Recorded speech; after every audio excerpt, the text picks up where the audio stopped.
Para los que no me conocen, soy Mateo Laborde, soy presidente de Colproba.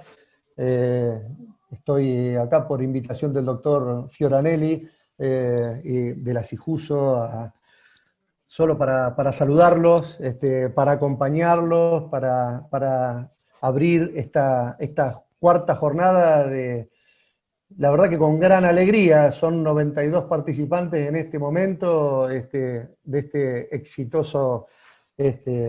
exitosa jornada, estas jornadas tan exitosas de discapacidad. Eh, Felicitar a la Fundación CIJUSO por la organización y por supuesto a la Comisión de Discapacidad de Colproba. Como siempre decimos nosotros, estos temas, la gestión sobre estos temas, eh, sin ninguna duda, es mucho más fácil cuando el tema está instalado, cuando el reclamo está jurídicamente presentado, cuando está fundado adecuadamente, y para eso la divulgación, el conocimiento, la actualización, la capacitación permanente, teniendo en cuenta también que la realidad nos está cambiando a tanta velocidad, es indispensable. Por eso este tipo de capacitaciones las fomentamos, las celebramos y las agradecemos mucho a quienes la organizaron. Como ustedes saben, quienes trabajan en la colegiación lo hacen en forma totalmente desinteresada, ad honorem, y dejando un ratito de su tiempo profesional y de su familia para el beneficio de todos los abogados y las abogadas de la provincia y por supuesto de los justiciables. La Comisión de Discapacidad, como las demás comisiones de Colproba y las comisiones en los colegios departamentales, son el motor de las gestiones que nosotros, ellos son los que nos ponen a nosotros la zanahoria hacia dónde vamos, y es hacia ahí, hacia donde peleamos, y son los generadores de las necesidades quienes descubren cuáles son los inconvenientes y plantean los objetivos. Así que les estamos muy agradecidos y la verdad es que estoy muy satisfecho de ver esta cantidad de participantes. Es un placer. Por supuesto, reitero a la Fundación CIJUSO que no solo está llevando esta capacitación, sino que está dando un espectro muy amplio de posibilidades a los colegas de capacitarse, de hacerlo en la medida de lo posible, en forma gratuita o lo más accesible posible. Y por supuesto, agradecer también que tengamos esta forma de comunicación que de alguna manera nos incluye a todos y nos permite acceder sin necesidad de viajar, sin necesidad de dejar demasiado tiempo nuestros estudios y nuestra familia. Así que nada, muchas gracias a todos. Por suerte, hoy tienen una expositora de lujo, como han sido y serán todas las otros expositores que están en la cartilla, pero hoy representa a mi colegio, el Colegio de Mercedes, la doctora Noelia Cofré, que tanto colabora con nosotros y también con la comisión de Colproba, y es un lujo tenerla. Seguramente la van a presentar ahora seguidamente, pero no quería dejar de mencionarlo porque es un orgullo para nuestro colegio. Bueno, gracias a todos, que tengan una gran jornada. Gracias Marcelo Fioranelli y a toda la conducción de CIJUSO por el gran trabajo que están haciendo, el esfuerzo que sé que hacen, lo difícil que es llevar adelante todo esto y abarcar toda la provincia de Buenos Aires, que es interminable. Pero bueno, muchas gracias a la Comisión de Discapacidad, a todos los y las integrantes, mi cariño para todos ustedes y el reconocimiento del Consejo Superior. Gracias a todos, que tengan una buena jornada. Bueno, muchas gracias, doctor Mateo Laborde. Agradece su presencia hoy presentando nuestra charla de este miércoles y agradeciendo también todo el apoyo que le da tanto a la Comisión de Discapacidad de Colproba, donde siempre trabajamos y estamos en un ida y vuelta con el presidente del Colegio de Abogados de la provincia, y también el trabajo que le interesa mucho de CIJUSO. Así que yo les dejo ahora con la doctora Analia Pasantino, que va a presentar a Noelia, y ya empezamos con la charla. Muchas gracias.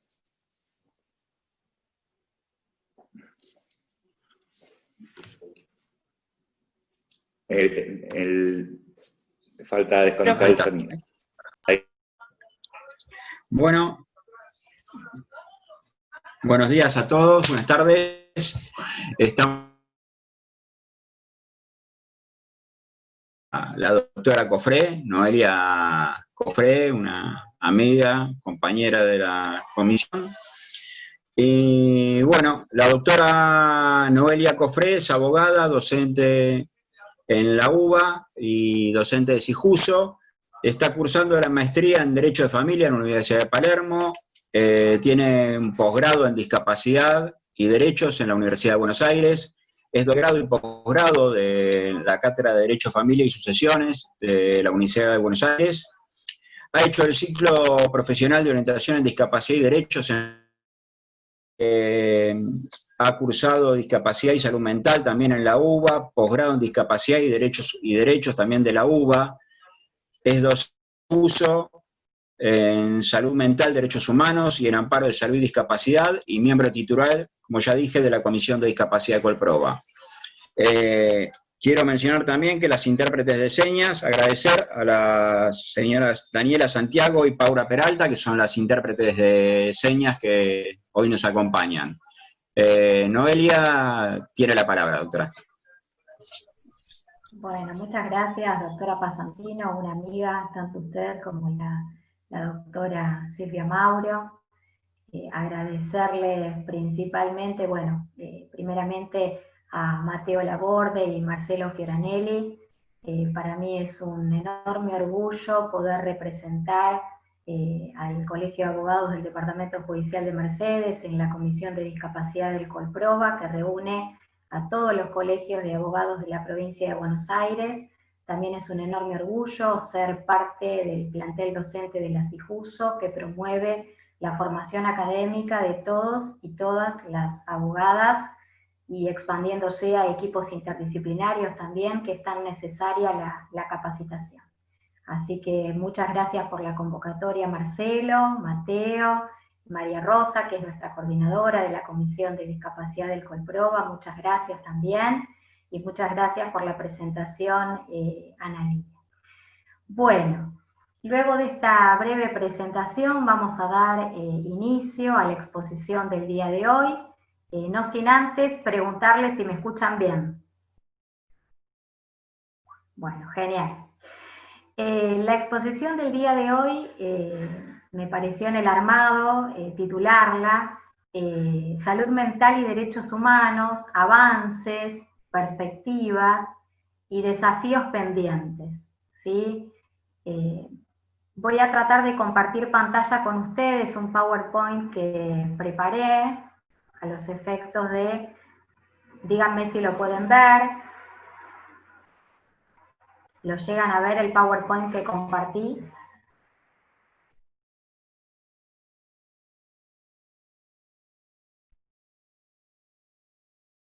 Me dicen que sí, perfecto. Sí, se puede ver bien. Bueno, genial. Cuando hablamos de salud mental y derechos humanos, y hablamos de avances, perspectivas y desafíos pendientes, me gusta siempre que digamos, hablo de esta situación o de este tema puntual, comenzar con el marco normativo, ¿sí? El marco normativo vigente sobre discapacidad y salud mental.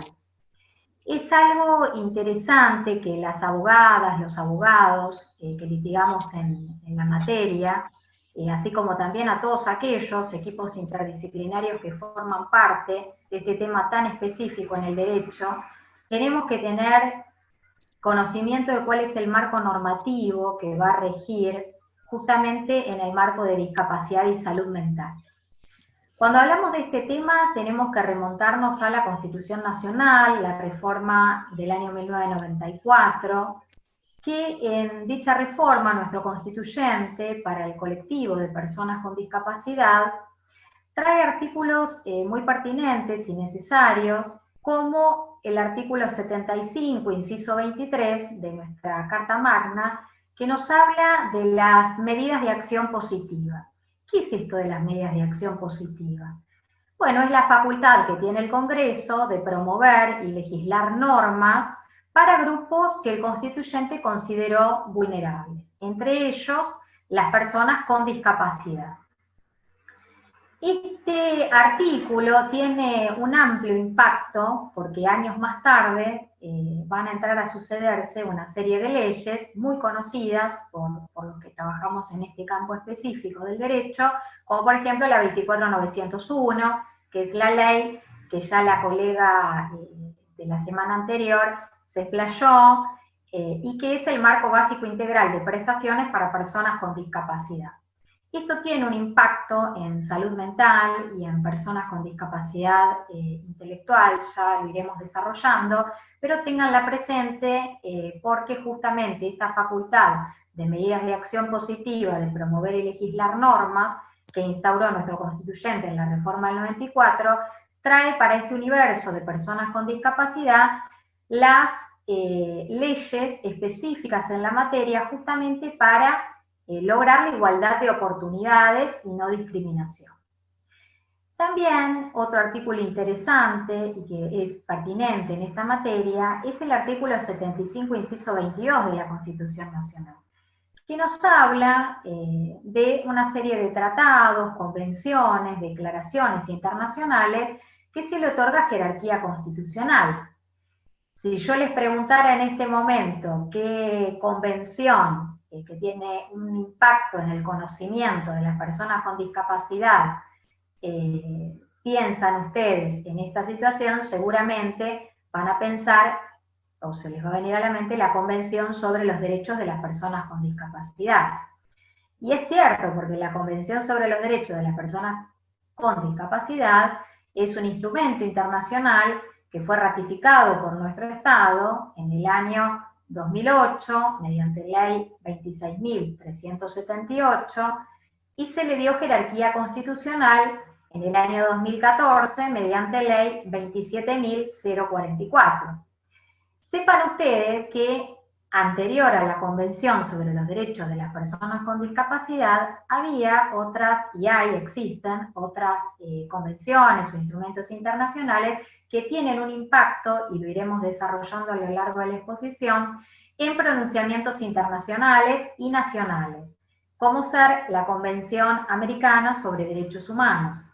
La Convención Americana sobre Derechos Humanos es un instrumento internacional receptado constitucionalmente, cuya competencia tiene la Corte Interamericana de Derechos Humanos y fue ratificada por nuestro Estado en el año 1984. Es decir, en el plano de la discapacidad, en el plano de salud mental, el avance legislativo, normativo, viene sucediéndose hace ya aproximadamente 40 años. Entonces es interesante que ustedes conozcan el marco normativo que impacta en la materia y que justamente luego iremos viendo qué impacto pueden o no tener jurisprudencialmente.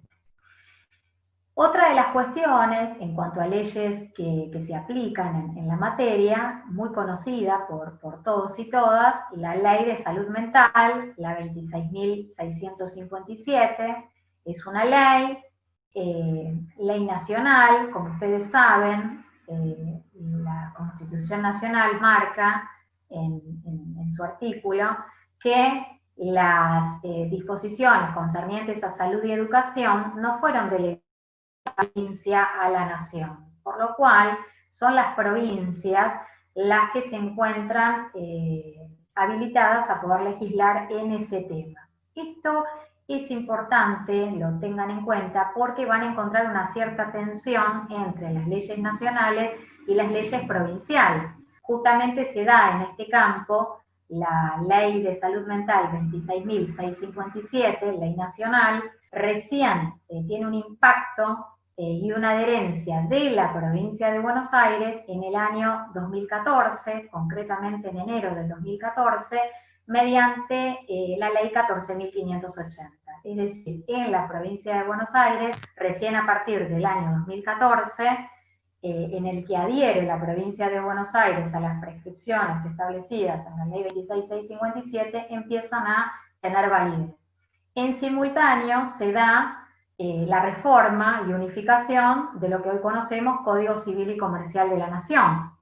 Es entonces que este código incorpora una serie de nociones que ya estaban establecidas en las leyes mencionadas, pero incorpora como un avance en la materia el hecho de la figura de apoyo. Es decir, cuando vayamos desarrollando el proceso de restricción a la capacidad de ejercicio, así se llama en nuestro código, o determinación de la capacidad jurídica, como procesalmente suelen iniciarse estos procesos, van a ver que la incorporación notable que hace nuestro código en la última reforma es la figura de apoyo que acompaña la toma de decisiones a las personas con discapacidad intelectual o mental cuando se inician estos procesos. O sea que ese es un avance en armonización con el artículo 12 de la Convención sobre los Derechos de las Personas con Discapacidad. Si tenemos que tener una definición de lo que es la discapacidad, tenemos que remontarnos al artículo 1 de la Convención sobre los Derechos de las Personas con Discapacidad, donde justamente no define qué es la discapacidad, sino a quienes incluye en la discapacidad.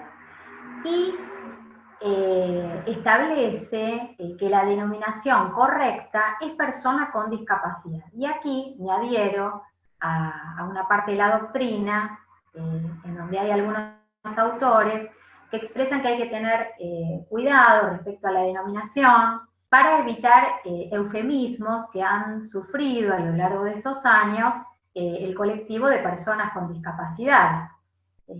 Por lo cual, la terminología correcta es persona con discapacidad, evitando cualquier otra denominación que no sea la adecuada. Las personas con discapacidad, dice este artículo, y aquí vienen las perspectivas, cuando hablamos de perspectivas en discapacidad, tenemos que tener presente que justamente la Convención recoge en este artículo 1 el antecedente, lo toma de la 54 Asamblea de Naciones Unidas, de la Organización Mundial de la Salud, donde ya expresaba la idea de las barreras del entorno que tenían las personas con discapacidad que impedían su plena participación y efectiva igualdad de oportunidades en la sociedad. Entonces, la Convención recoge este antecedente, que es del año 2001, y lo refleja en el artículo 1 de la Convención, que fue aprobada por Naciones Unidas en el año 2006, y que nuestro Estado recepta mediante ley 26.378 en el año 2008, y le da jerarquía constitucional por ley 27.044 en el año 2014. Entonces, esta convención, en el artículo 1 expresa que las personas con discapacidad incluyen aquellas que tengan deficiencias físicas, mentales, intelectuales o sensoriales que a largo plazo, al interactuar con diversas barreras, puedan impedir su participación plena y efectiva en igualdad de condiciones con los demás. Es decir, empieza a incorporar la idea de la perspectiva social en detrimento de la perspectiva médica que imperaba hasta entonces. Sepan ustedes que hay autores de las ciencias sociales que justamente mencionaban o ahondaban en esta perspectiva anterior médica. Van a encontrar textos, y sugiero lean textos de Foucault, de Goffman. Hay otros autores también con otras perspectivas, pero que también aportaron a las ciencias sociales, como Barton y Oliver, que también eran activistas de organizaciones para personas con discapacidad, donde justamente marcan o establecen un aporte desde las ciencias sociales.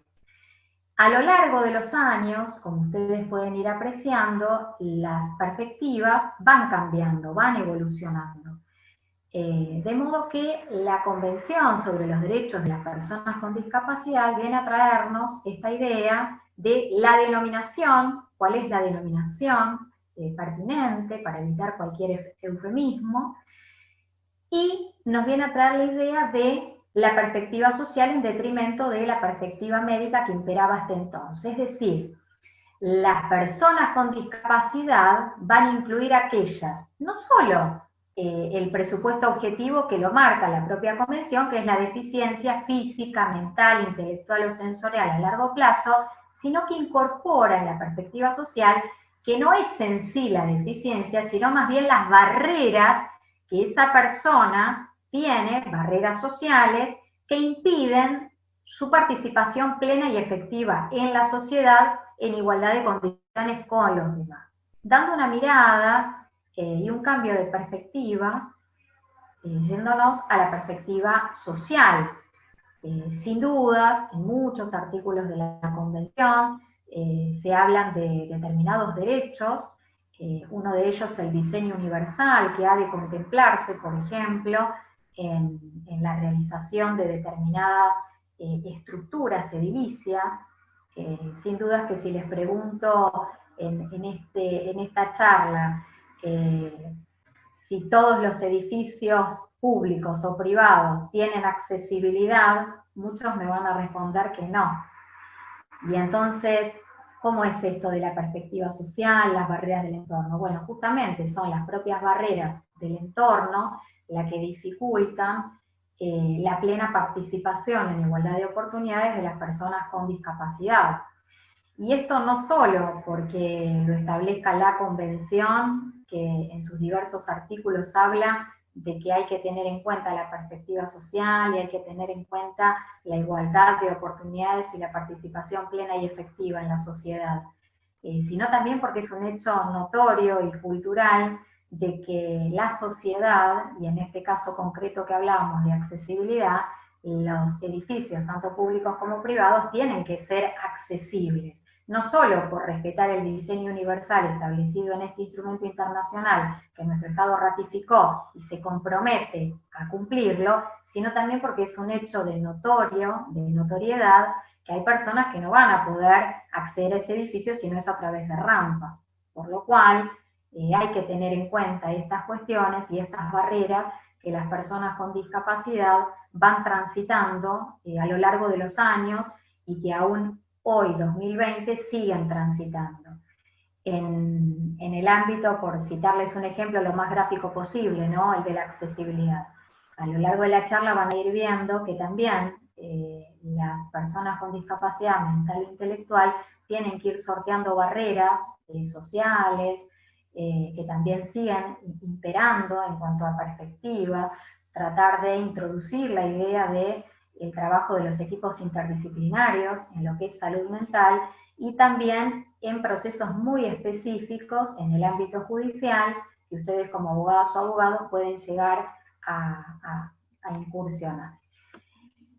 El proceso judicial, justamente, la doctora de Ferrari, cuando le tocó exponer el proceso de determinación de la capacidad jurídica, brillantemente lo expuso, tiene una innegable vinculación con el tema que estoy exponiéndoles hoy, por eso no puedo pasarlo por alto, pero tratando de poder aportarles algunas nociones que puedan serles útiles para el ejercicio profesional, no solo de abogadas y abogados, sino también del equipo interdisciplinario, porque entiendo que discapacidad se trabaja en equipo.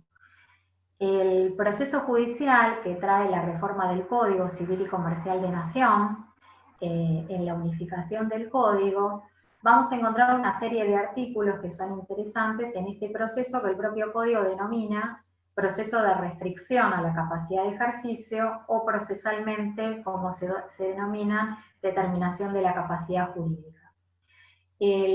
A partir del artículo 1 hasta el artículo 43 del Código Civil y Comercial de Nación, ustedes se van a encontrar con determinadas reglas que son importantes tener en cuenta para esta clase de procesos.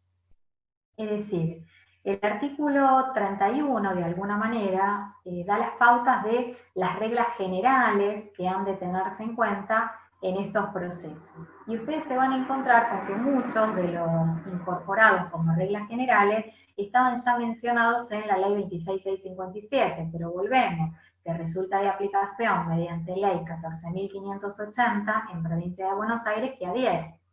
Entonces, estas reglas generales lo que tratan de imperar es que en estos procesos, ustedes tienen que tenerlo presente, va a tener participación a quien procesalmente denominan el causante, es decir, aquella persona con discapacidad mental o intelectual sobre la que se pueda promover este proceso específico, también va a participar y tiene que participar, ¿sí?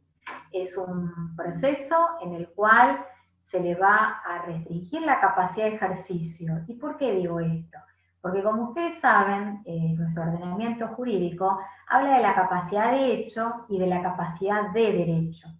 Entonces, la capacidad nunca se va a restringir, no se puede restringir, ¿sí? La capacidad jurídica se presume, dice el código, y es así. ¿Por qué? Porque la capacidad la tiene la persona, la va a seguir teniendo. Lo que se va a restringir es el ejercicio para determinados actos. ¿Por qué? Porque justamente esa persona carece de lo que nuestro ordenamiento jurídico denomina los 3 elementos de la capacidad, que es la intención, la libertad y el consentimiento.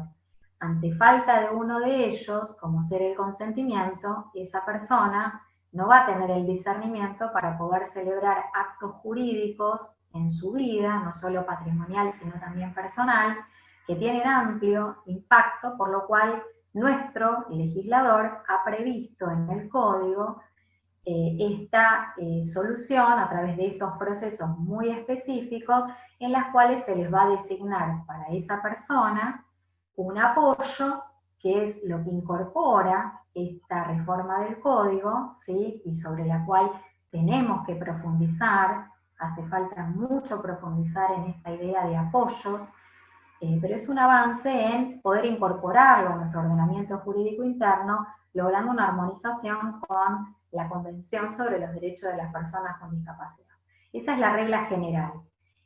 Y la excepción a la regla es el curador, es decir, es la excepción a la regla general, va a ser para casos muy específicos, y el código mismo así lo menciona, es cuando el sistema de apoyos fuere ineficaz, cuando esa persona no se supiere o no pudiere darse a entender de ninguna forma o medio y no interactúe con el entorno. Así que hay que tratar de eliminar los mitos y hay que entender las normas y entender que nuestro ordenamiento jurídico tiene reglas respecto a la capacidad jurídica de las personas y procesos específicos en los cuales se les va a restringir la capacidad de ejercicio justamente para proteger a esta persona no solo de la cuestión patrimonial, sino también en lo que respecta a sus propios situación personal y derechos humanos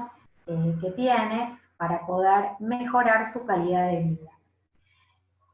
Este proceso, sin dudas, que tiene como legitimados, establecidos en el artículo 33, al Ministerio Público, a los parientes por consanguinidad o afinidad, al cónyuge o al conviviente, en tanto y en cuanto no se encuentren separados, de hecho, o divorciados. Y estas son las personas y el propio interesado. Vuelvo a repetir, el propio interesado puede y debe intervenir en estos procesos. La audiencia que tiene que tener prevista estos procesos se encuentra fijada en el artículo 35 y me parece interesante reafirmar estas cuestiones.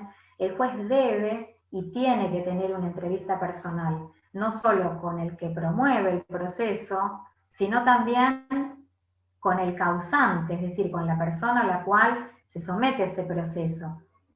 Y debe tenerlo, porque de esa manera, más la evaluación del equipo interdisciplinario, que aunque no sea vinculante, es importante, porque es una mirada con una perspectiva social, una perspectiva amplia, que el juez que conoce el derecho pero no conoce los hechos, teniendo el informe del equipo interdisciplinario del juzgado o del tribunal interviniente, puede tener una idea más acabada y poder en la sentencia establecer si esa persona va a necesitar de un apoyo o sistema de apoyos o va a necesitar excepcionalmente de un curador.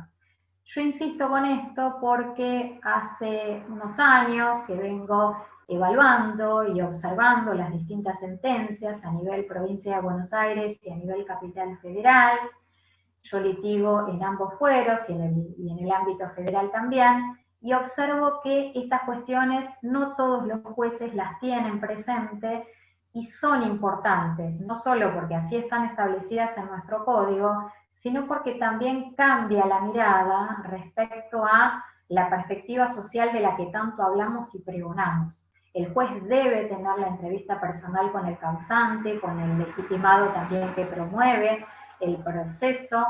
Tienen que los equipos interdisciplinarios del juzgado y tribunal interviniente que emitir informes en los cuales puedan dar una amplia mirada respecto a la cuestión de esa persona, respecto a la cuestión socioambiental también de esa persona, para que el juez pueda tener un conocimiento más acabado de cuál es la realidad de esa persona con discapacidad y de su grupo familiar. Muchas veces no lo tienen presente y el grupo familiar es importante en la vida de esa persona, es justamente quien va a poder proveerle o no los apoyos que esa persona necesite. Y no todas las realidades son de esa manera. Hay personas que carecen de redes de apoyo o carecen de redes familiares, por lo cual están en una extrema vulnerabilidad.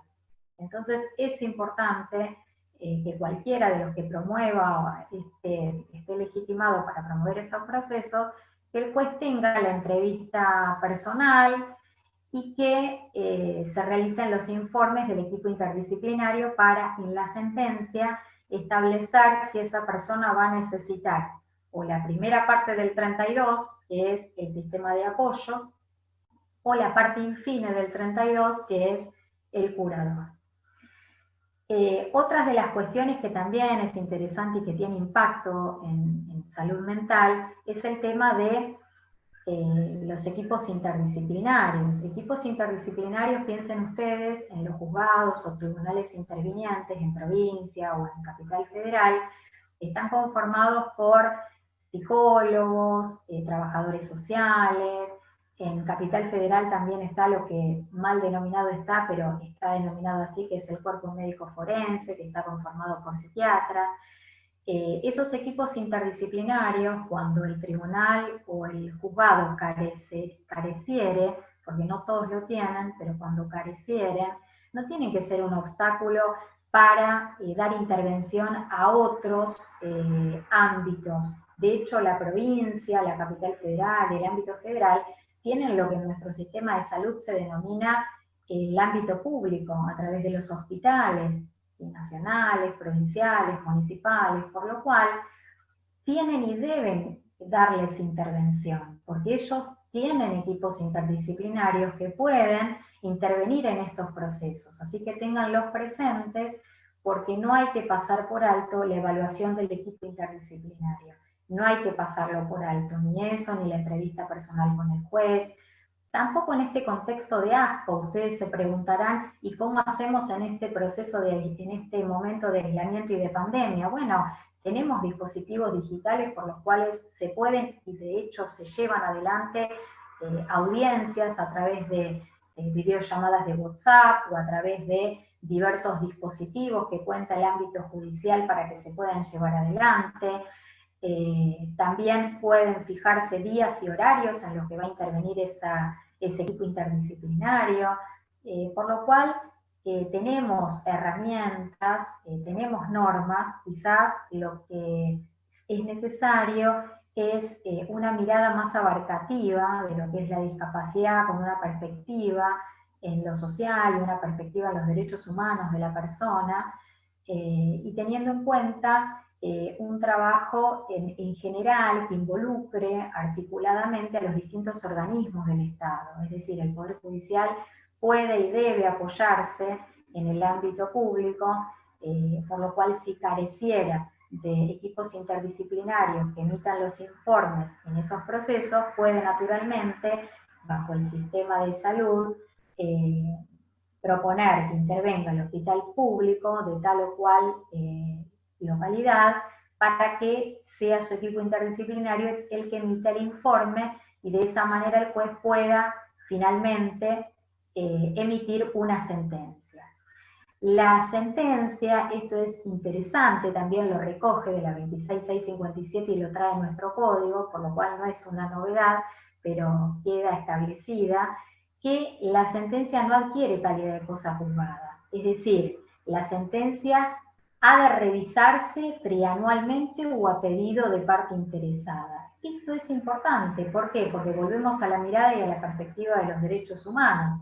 Quizás esa persona que en un momento tuvo sentencia con la figura de curador o con la figura de apoyo, quizás habiendo transcurrido un tiempo con alternativas terapéuticas más adecuadas, con un trabajo de un equipo interdisciplinario en salud que le brinde las prestaciones que esta persona necesita para su mejor calidad de vida, quizás no necesite de curador o no necesite de apoyo, por lo cual es válido esta figura de que la sentencia no adquiera calidad de cosa juzgada. Es un cambio notorio respecto a lo que antiguamente se llamaba juicio de insanía o de inhabilitación. Bueno, hoy en día la mirada es totalmente diferente, es importante que ustedes conozcan las normas, es interesante que se pueda bregar, porque en estos procesos específicos que establece nuestro código y que tienen impacto en salud mental,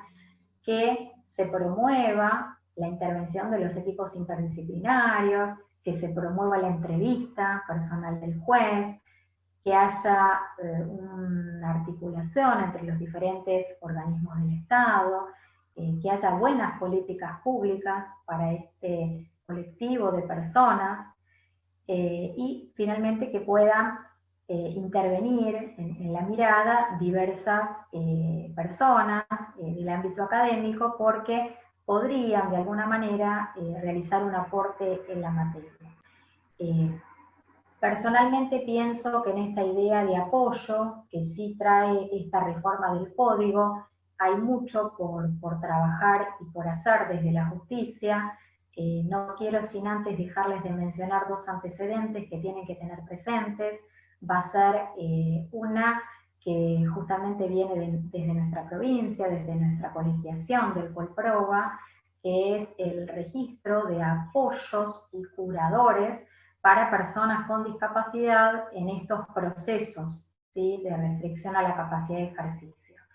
Tiene un antecedente de hace un par de años en el cual el Colproba, que reúne a los 20 colegios de abogados de la provincia de Buenos Aires, propuso este proyecto.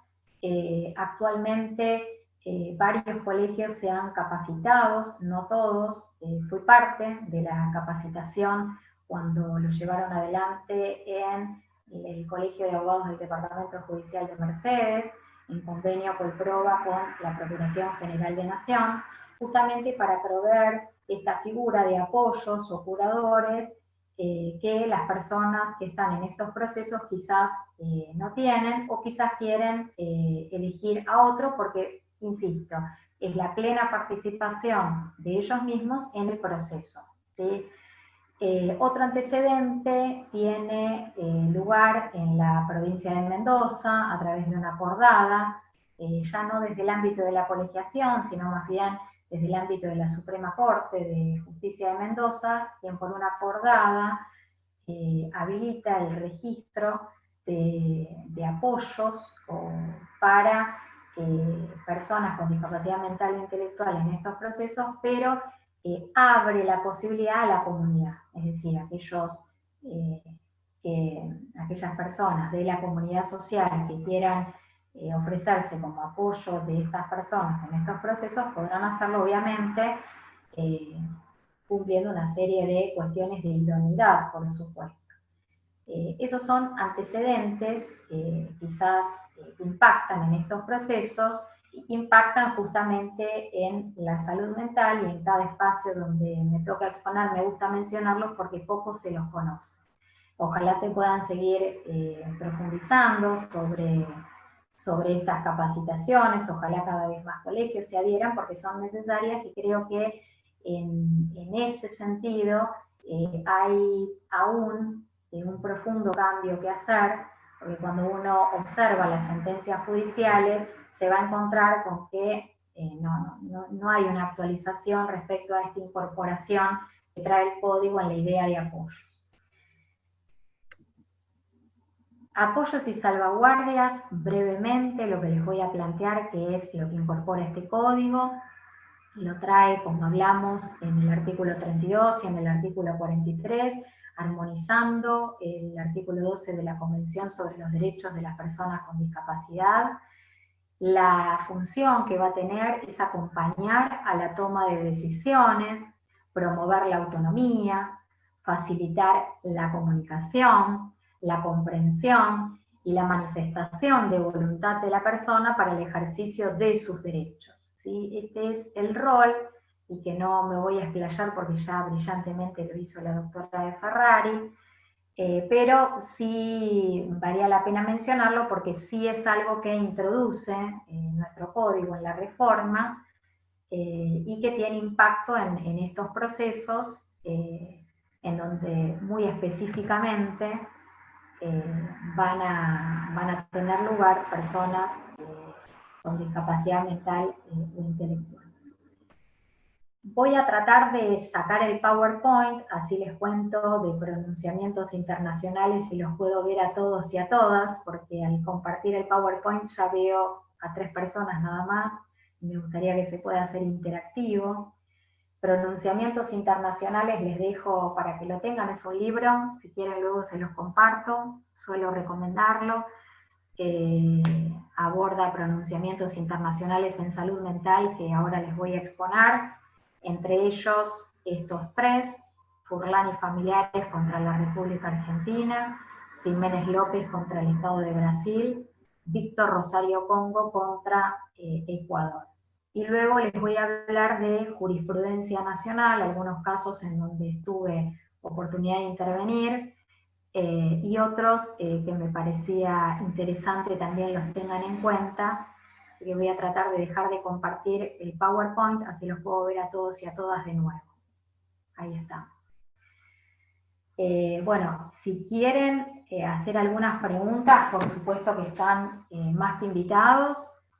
Pueden desactivar los micrófonos. Yo ahora voy a avanzar, los quería ver a todos y a todas. Voy a avanzar con los pronunciamientos internacionales, que me gustaría que los tengan presentes. Los pronunciamientos internacionales que son de alto impacto en esta materia, en salud mental, ustedes tienen que tener presente Furlan y familiares contra la República Argentina. Si se acuerdan, al inicio de la charla comencé con el marco normativo y les dije, seguramente a ustedes se les viene la idea de la Convención sobre los Derechos de las Personas con Discapacidad, y en estos 3 fallos que yo les traje como pronunciamiento internacional, el que se menciona es otro instrumento internacional que es de una antigüedad anterior a la Convención, más concretamente del año 1984. La Convención Americana sobre los Derechos Humanos es un instrumento internacional que nuestro Estado ratificó en 1984 y es justamente el que interviene en este pronunciamiento internacional Furlan y familiares contra la República Argentina. Este fallo es del año 2012. Fíjense ustedes que la Convención fue ratificada en el año 2008. Sin embargo, se cita la Convención Americana sobre Derechos Humanos y se da lugar a que intervenga como competencia, ¿no?, a la Corte Interamericana sobre Derechos Humanos. Furlan, a raíz de un accidente en una propiedad del Estado, promueve una acción de daños y perjuicios, es un pronunciamiento del año 2012, y justamente la Corte Interamericana de Derechos Humanos interviene y responsabiliza a nuestro Estado argentino porque Argentina incumplió obligaciones que tenía y que tiene, ¿no?, establecidas en la Convención Americana sobre Derechos Humanos.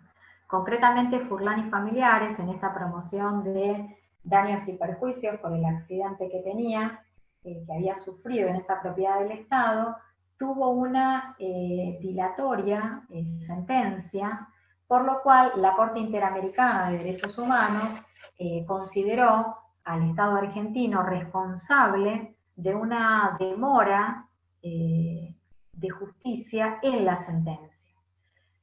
No solo vulnerando esa situación de falta de respuesta a la justicia inmediata, a la inmediatez, a esta tutela judicial efectiva, sino también a la integralidad de la persona. Es decir, Furlan, a raíz del accidente, necesitaba de prestaciones médicas y del equipo interdisciplinario, y justamente por la demora en la justicia y por la demora en esta integralidad de la persona, él no pudo recibir a tiempo, por lo cual sufrió daños en su proyecto de vida. La Corte Interamericana entendió que el Estado argentino era responsable, por lo cual fíjense el alto impacto y cómo lo vemos en... Hay alguien que está compartiendo pantalla.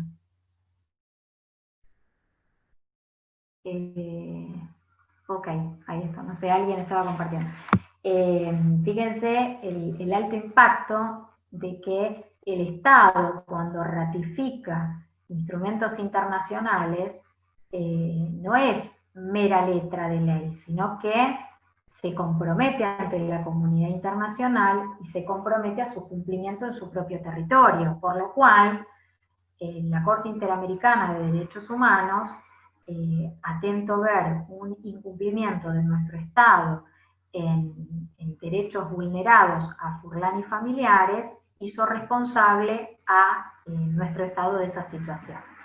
Lo mismo podrán apreciarlo en Ximénez López contra Estado de Brasil. Este tiene un alto impacto en salud mental, porque Ximénez López era una persona con discapacidad mental que estaba internada en una institución psiquiátrica en el Estado de Brasil, más concretamente en la casa de reposo de Guarapes, y esta institución privada, en este pronunciamiento que intervino la Corte Interamericana de Derechos Humanos del año 2004, observa en una investigación que tenía su antecedente en el año 1999, la Comisión de Derechos Humanos observaba que esta casa de reposo de Guarapes estaba teniendo serios incumplimientos respecto a las personas con discapacidad que se encontraban en dicho lugar. Justamente Ximénez López, a los días de estar internado en esta institución, en la casa de reposo de Guarapes en Brasil, fallece, y los familiares promueven este proceso ante la Corte Interamericana de Derechos Humanos.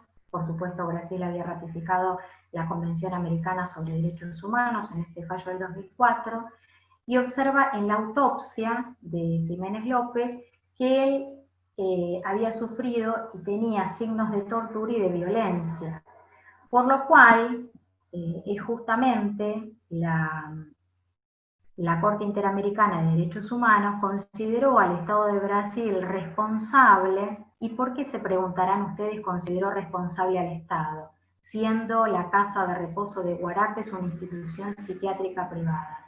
Y bueno, la respuesta inmediata es que justamente el Estado, al ratificar estas convenciones, se obliga al cumplimiento de todas y cada una de las disposiciones de dicho instrumento internacional, no solo ante la comunidad internacional, sino también ante su territorio. Y justamente el Estado no había cumplido con el deber de supervisar y controlar estas instituciones justamente que brindaban o debían brindar prestaciones de salud para personas con discapacidad mental. Por supuesto, más allá de la responsabilidad que encontró al Estado, intervino el ámbito sanitario del Sistema Único de Salud de Brasil en el año 2000, y el 20 de julio del 2000 cancelaron la acreditación justamente de esta casa de reposo de Huarajes. Finalmente, uno de los fallos que también tiene impacto en salud mental es Víctor Rosario Congo contra Ecuador.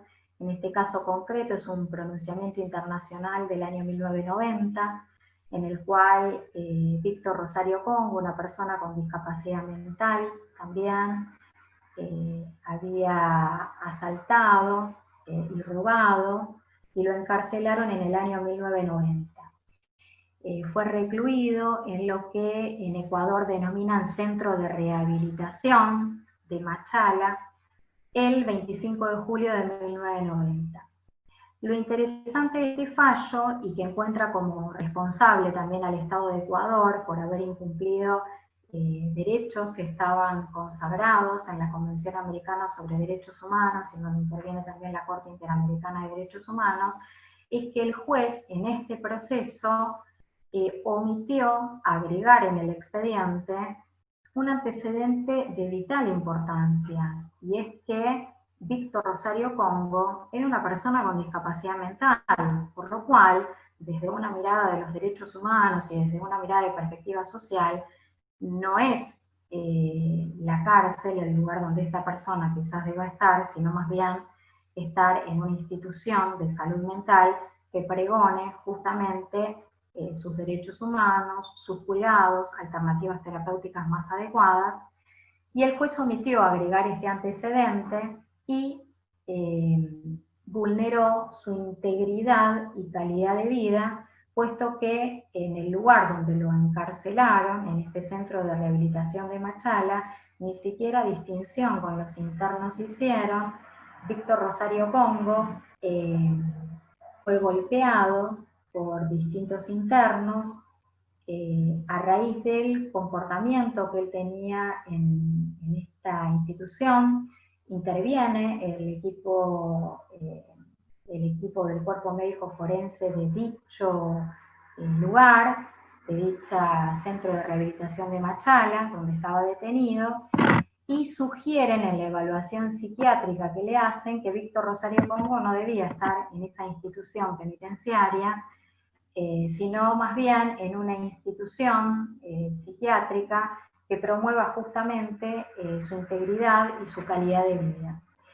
Lamentablemente, pese a haberse sugerido varias instituciones, lo denegaron y culminó con el fallecimiento de Víctor Rosario Congo. Estos son pronunciamientos internacionales que me gusta que los tengan presente, porque sin duda que la Convención sobre los Derechos de las Personas con Discapacidad tiene una notable trascendencia en la vida de las personas con discapacidad, pero también hay otros instrumentos internacionales como la Convención Americana, que data del año 1984 y que justamente en diversos pronunciamientos internacionales se ha pronunciado. Así que en este sentido es el Estado quien debe promover políticas públicas a través de diferentes políticas públicas. Nuestro Congreso también promover normas, ¿sí?, adecuando, por ejemplo, no olvidemos la Ley 24901, que es el marco básico integral de prestaciones para personas con discapacidad, y justamente en salud mental o en discapacidad intelectual van a encontrarse con diversas prestaciones, como ser centros de días con hogar, que son nuevos dispositivos que deberían empezar a venir a nivel general, que justamente con profesionales idoneizados y capacitados puedan atender las necesidades que esta persona con discapacidad requiera y al grupo familiar, mejorando su calidad de vida. Sin duda también una buena articulación entre los diferentes organismos del Estado. Concretamente en el ámbito judicial hablábamos de que no todos los juzgados o tribunales disponen de un equipo interdisciplinario. Bueno, una buena articulación con los hospitales públicos, sean municipales, nacionales o provinciales, también pueden ser parte en los procesos y pueden y deben emitir informes de equipo interdisciplinario, porque eso también le da una mirada al juez, sumado a la entrevista personal y a los antecedentes que están en la demanda, de si esa persona necesita apoyo o sistema de apoyos o la figura de curador. Me gustaría mencionarles una serie de casos nacionales, en alguno de ellos he podido intervenir. Uno de ellos se trata de una persona con discapacidad intelectual de 50 años de edad, con un proceso de restricción a la capacidad de ejercicio, en la cual se fija que se designe como apoyo a su mamá y a su hermana. Esta persona con discapacidad intelectual hace 20 años está en un centro de día con hogar, muy conocido de la zona de Olivos, que hoy en día promueve lo que es a través del proyecto de vida independiente, viviendas convivenciales. Justamente esta persona hace 20 años que reside en ese lugar, tiene un equipo interdisciplinario que le promueve las prestaciones que esa persona necesita para mejorar su calidad de vida. Y un buen día la obra social de la Policía Federal se dispuso a hacer el recorte de las prestaciones que esta persona con discapacidad intelectual necesita para su vida, para su calidad de vida y para mejorar justamente su calidad de vida. Promovimos, por supuesto, en principio el proceso de restricción a la capacidad de ejercicio la tuvo a la mamá y a la hermana como apoyo, justamente promoviendo esta idea de apoyo que acompaña la toma de decisiones. Y tuvimos que promover en forma paralela un amparo de salud y discapacidad para esta persona con discapacidad intelectual, porque justamente la obra social le estaba negando las prestaciones que hace 20 años que ella estaba teniendo y que le corresponden, es un derecho que tiene y que así están establecidos. Justamente la figura del centro de día con hogar está nomenclada en el nomenclador básico de prestaciones para personas con discapacidad de la 24901. Las prestaciones de rehabilitación que ella necesitaba también están nomencladas. Lo que cuestionaba la obra social es la figura del acompañante terapéutico, que justamente no está nomenclada. Por eso cuando hablo de que debe hacerse una debida actualización, justamente me refiero concretamente a esta situación, porque impactan y tienen un amplio impacto en personas con discapacidad intelectual y en personas con discapacidad mental que necesitan del acompañante terapéutico y que jurisprudencialmente, por supuesto bien fundado, se obtiene lo que llamamos medida cautelar favorable, pero muchas veces en las negatorias o en las negativas, justamente viene el tema, al no estar nomenclado o al no estar incluido, no lo voy a reconocer. Y jurisprudencialmente se está dando lugar a la figura del acompañante terapéutico, a la figura del acompañante personal, que es lo que tiene que venir en el ámbito de salud mental y derechos humanos, porque justamente promueven la calidad de vida y fomentan la autonomía de esa persona, ¿sí? Bueno, finalmente esta obra social, luego de la sentencia, debería haber cumplido, no cumplió, apeló, lo cual no está mal porque está dentro del debido proceso, pero con buen criterio el juez nos requirió a la abogada de la parte actora justamente que acreditemos si la obra social había dado o no cumplimiento a esa manda judicial, es decir, que cubra el 100% centro de día con hogar, que cubra el 100% acompañante terapéutico y que cubra el 100% las prestaciones de rehabilitación. Porque entendía, así como también lo entendió en su momento la Corte, que la calidad de vida de la persona con discapacidad y la salud están por encima de cualquier cuestión financiera o económica que quieran esgrimir los agentes de salud. Por lo cual deben dar cobertura al 100%. En Cámara, por supuesto, denunciamos el incumplimiento, por supuesto, los intimaron, le aplicaron las 30, terminaron cumpliendo la manda judicial. Llegamos a Cámara, en Cámara también nos dieron la razón, resolvieron y ratificaron la sentencia de primera instancia. Este es un fallo que fue primera instancia pre-pandemia y pre-ASPO, y sentencia de Cámara en ASPO, por lo cual se preguntarán cómo hizo DOC para notificarlo, y bueno, lo hicimos a través de cédula electrónica, porque ya estaban constituidos los domicilios electrónicos de los abogados de la parte demandada, y finalmente tuvieron que dar cumplimiento. Ahora bien, si bien judicialmente, bien fundado, se dan lugar, ¿sí?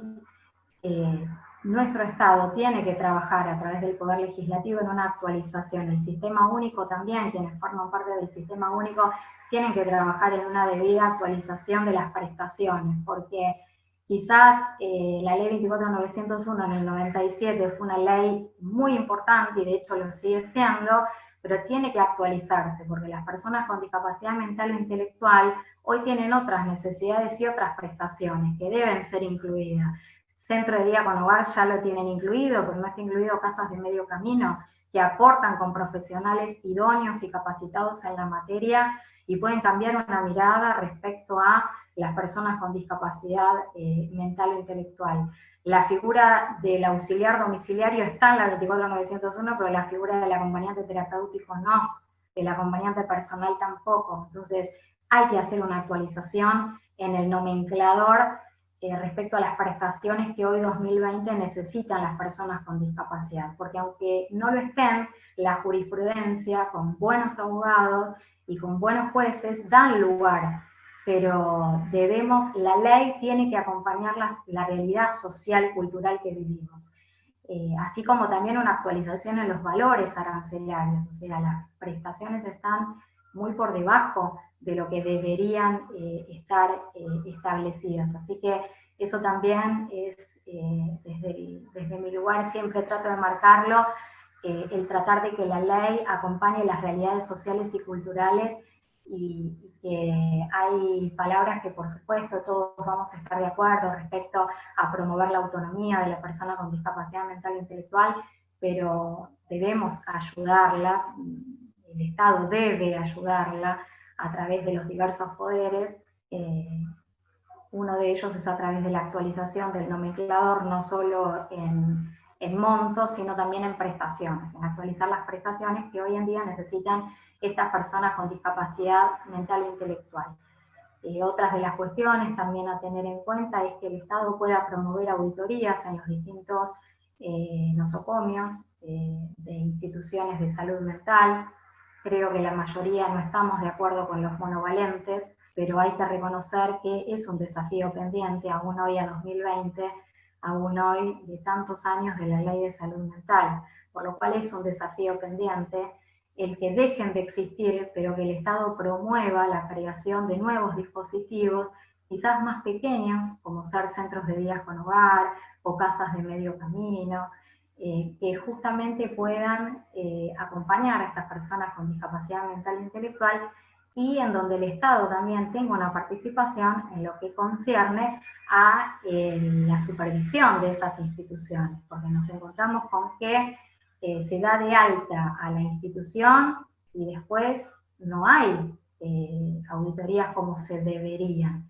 Entonces, eso también debería empezar a incorporarse, porque no olvidemos que nuestro Estado tiene una serie de tratados internacionales, convenciones internacionales, por la cual ante un incumplimiento se puede promover acción no solo contra el privado, sino también contra el Estado, justamente por inobservancia de disposiciones las cuales se comprometió y que incumplió.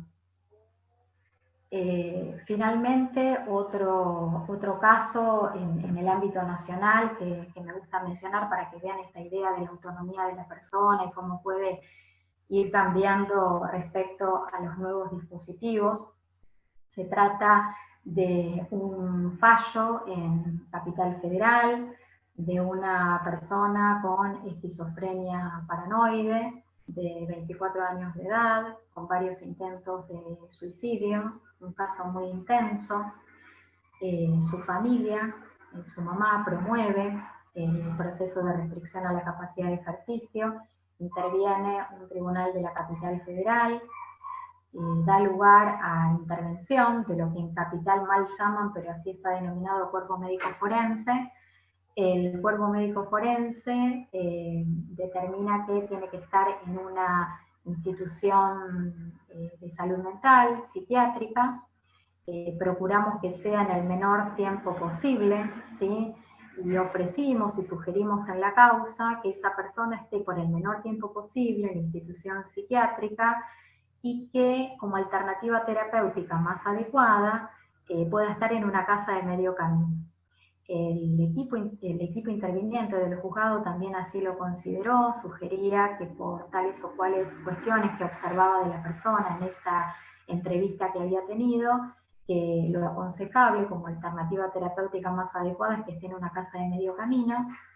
Luego de 2 años de estar con todo un equipo interdisciplinario que promueve su calidad de vida, que respetan sus derechos humanos, una casa de medio camino en provincia de Buenos Aires, hoy esta persona que tiene 26 años, que tiene como apoyo a su mamá, designada judicialmente, puede con el grupo familiar disponer que pueda irse a vivir a un departamento con un acompañante terapéutico, ¿sí? También como alternativa terapéutica más adecuada, que pueda ofrecerle lo que ella necesita respecto a su discapacidad. Por lo cual es un caso que me gusta mencionarlo porque fíjense la intensidad, ¿no? en el proceso y en cómo impacta, no solo en lo civil, sino también en lo penal, porque tenía intentos de suicidio reiterados, y como una mirada y un trabajo interdisciplinario, como un trabajo en equipo, en el cual se intervino no solo desde el estudio, sino también desde el Poder Judicial, desde el equipo interdisciplinario interviniente, desde el grupo familiar, como hoy ella puede residir en un domicilio con un acompañante terapéutico, para el cual en ese caso no fue necesario promover un amparo judicial porque la intervención que tuve con la prepaga, con OMINT en este caso, extrajudicialmente se pudo llegar a un acuerdo respecto de que, aunque no esté nomenclado, ella por ser una persona con discapacidad mental, tiene prestaciones al 100% y es lo que ella hoy necesita para mejorar su calidad de vida. Así que bueno, son casos que me gusta en la práctica mencionarlos, que los tengan presente, porque como ven, salud mental forma parte de lo que es la discapacidad, de lo que es, como decíamos al inicio, del artículo 1 de la Convención, a quienes incluyan de las personas con discapacidad, y que tiene también un amplio impacto respecto a las prestaciones que estas personas necesitan y que tenemos aún como desafíos pendientes el poder actualizarlos. Bueno, ahora sí, voy a dejar que quienes quieran puedan abrir los micrófonos, hacer un ida y vuelta respecto a... Doctor, lo que estaba nombrando, acá la doctora María Laura Márquez había preguntado si en un proceso de determinación de capacidad en Capital Federal, toda vez que no tenemos equipo interdisciplinario, sí o sí tenía que pedir que la médico forense para que realice el informe, y a su vez aclaraba que no tenía que esta persona sí tenía bienes, o sea, si había que ir por afuera o si el cuerpo médico forense. Bueno, gracias, doctora Pasantino. Sí, doctora Álvarez, por eso me gustó traerle 2 fallitos nacionales para que vean qué diferente, ¿no?, que es el proceso y cómo hoy 2020 tenemos en Capital Federal lo que denominan cuerpo médico forense, que es el que va a intervenir, y como en Provincia de Buenos Aires tenemos lo que es el equipo interdisciplinario, así está denominado.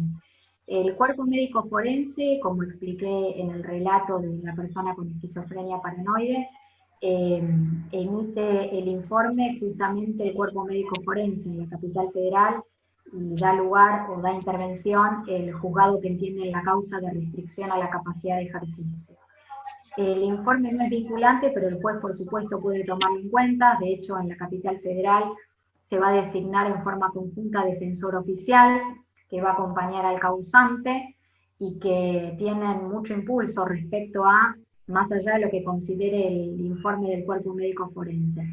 Lo que siempre trato de promover es que se pueda trabajar en equipo y que más allá de que estemos de acuerdo en no a las instituciones monovalentes, pensemos también en las personas que carecen de esta cuestión de apoyo para poder tener una mirada más abarcativa, ¿no? Y evitar hacer falsas interpretaciones o interpretaciones apresuradas. Así que creo que estamos de acuerdo en no a las instituciones monovalentes, pero también tenemos que considerar que el Estado tiene que promover la creación de nuevos dispositivos, como centros de días con hogar, casas de medio camino, actualizar las prestaciones de la 24901, porque si no, de alguna manera no se está respetando los derechos y esta autonomía de la que tanto hablamos de las personas con discapacidad. Creo que está respondida, si no... Sí. Tenemos otra pregunta del doctor Melazo. Rubén Arturo Melazo había formulado al principio de su exposición, había adelantado ya, ¿por qué cuando se requiere la figura del acompañante terapéutico se suele exigir que la determinación sea realizada por un médico psiquiatra y no aceptan la determinación de un médico neurólogo? Sí, es interesante, Mirá, son dos cuestiones diferentes, dos procesos diferentes, pero que tienen una amplia vinculación. Es decir, una cosa es el proceso de restricción a la capacidad de ejercicio o determinación de la capacidad jurídica, que en capital o provincia es de una manera, y otra cosa es la figura del acompañante terapéutico, que en general hay que promover la acción judicial de amparo para que los denominados agentes de salud, sean obras sociales, sean prepagas, puedan dar cobertura. No siempre, hay algunos agentes de salud, de hecho les mencioné OMIP, que no fue necesario promover, pero bueno, no todos los agentes de salud tienen una apertura y una escucha y una posibilidad de resolución inmediata. Y no se olviden que acá tenemos derecho a la vida, derecho a la salud, que no admite demora, entonces hay que actuar en forma inmediata. En un proceso de amparo, básicamente lo que se acompaña, porque así lo indica la ley 16986, que es la ley de amparo, una ley viejita del año 66, también hay que hacer algunas actualizaciones, indica que tiene que acompañarse prescripciones, 3 prescripciones, justamente médicas, que así lo prescriban, ¿sí? Puede ser de psiquiatra, puede ser de psicólogo, siempre lo que sugiero es que acompañen historia clínica de la persona, todo lo que puedan aportar. De hecho, en uno de los fallos que les mencioné, en el cual la obra social de la Policía Federal le negaba la cobertura del acompañante terapéutico, acompañamos hasta el informe de la psicóloga y de la trabajadora social y de la psiquiatra del centro de día con hogar donde está esta persona. Es bien recibido por los tribunales, porque dan un conocimiento más acabado de lo que es el caso. Recuerden que el juez conoce el derecho, pero no conoce los hechos, ¿sí?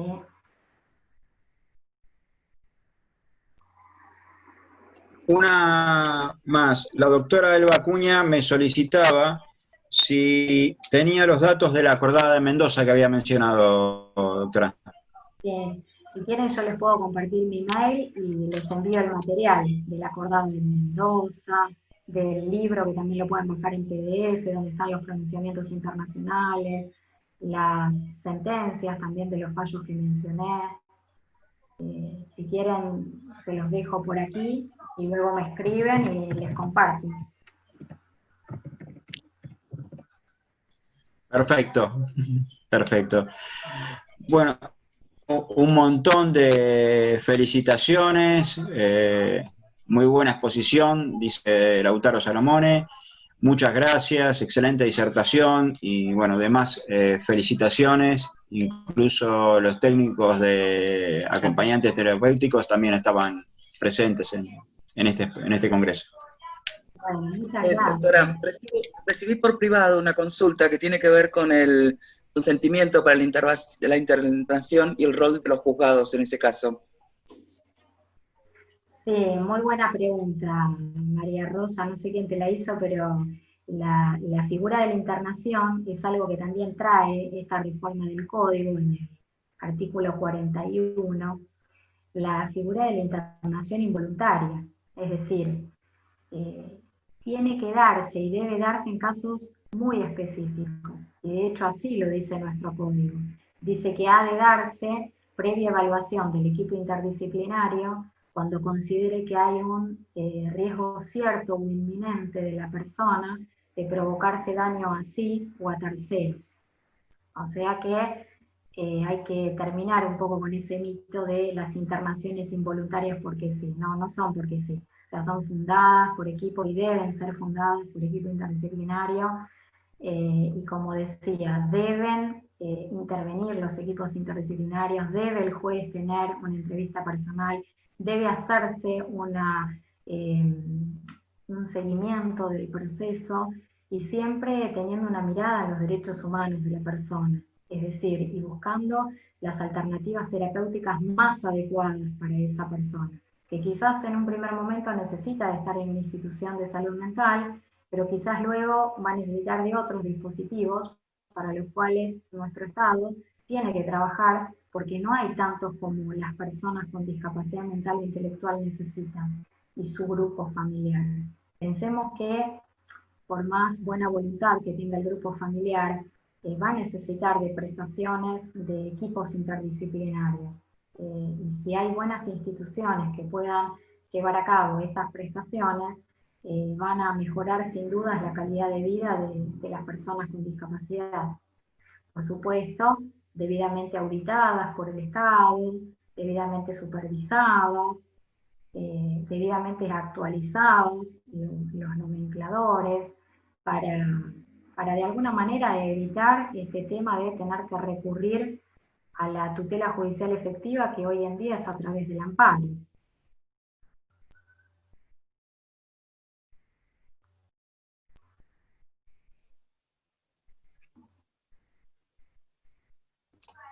¿Alguna pregunta les surge? Vayan formulando por el chat. Si veo agradecimientos, continuos agradecimientos.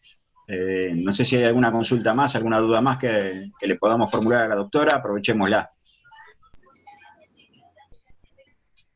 Bueno, me alegro que les haya gustado la exposición, trato de ser lo más clara y sencilla.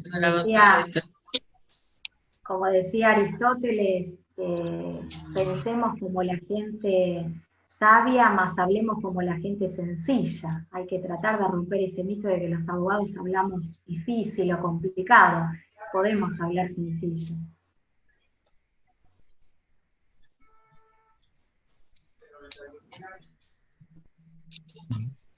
Bueno. Parece que fue muy clara, doctora. No dejó una sola duda, me parece. Bueno, muchas gracias, ¿no? Muchas gracias, los saludos a todos y a todas, y bueno, hasta la próxima.